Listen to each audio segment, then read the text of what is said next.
Ani, Bazu, Nagani, Nishnabeka Stay Laforme, Disnakas, Credit Dunzua, Maingadorum, Mississauga, Nishnabedal. I'd like to acknowledge the Creator, the world around us, and our place within it. I'd like to acknowledge the many nations that walk this land in the past, the many nations that walk it today, and welcome you to the treaty lands of the Mississaugas of the Anishinaabe. I'd like to offer you a prayer. We give thanks to the Creator for allowing this gathering. We ask that He guide us and forgive us when we falter and disappoint. For though we aspire to greatness, we are, after all, only human. Grant us a clear mind, a pure heart, and courage. A clear mind to make intelligent, well-thought-out decisions.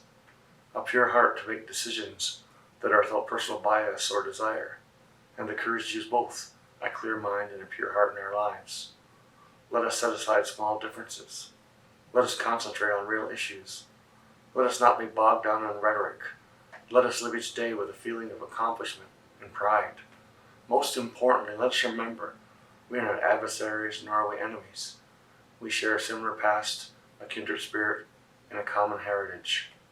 We must always remember the real reason we gather, to do the right thing for our people, our children, our future.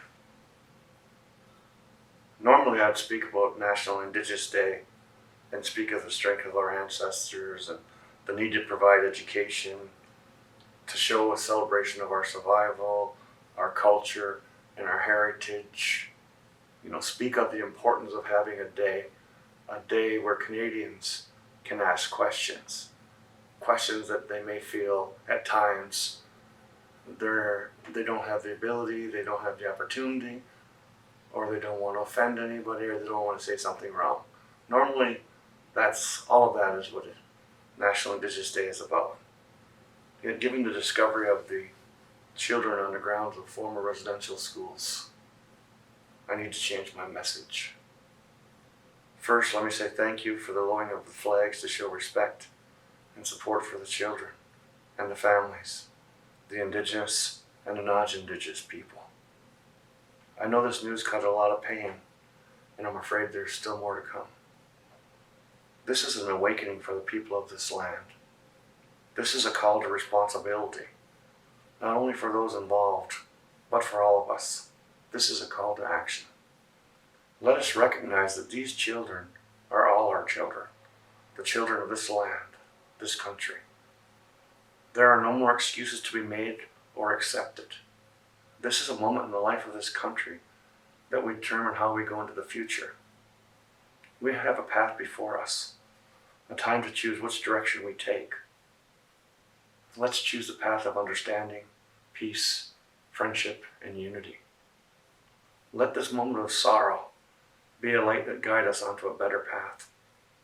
I want to read a poem I wrote about all the children that we've discovered and all those who never came home. Reconciliation. I sit here crying. I don't know why. I didn't know the children.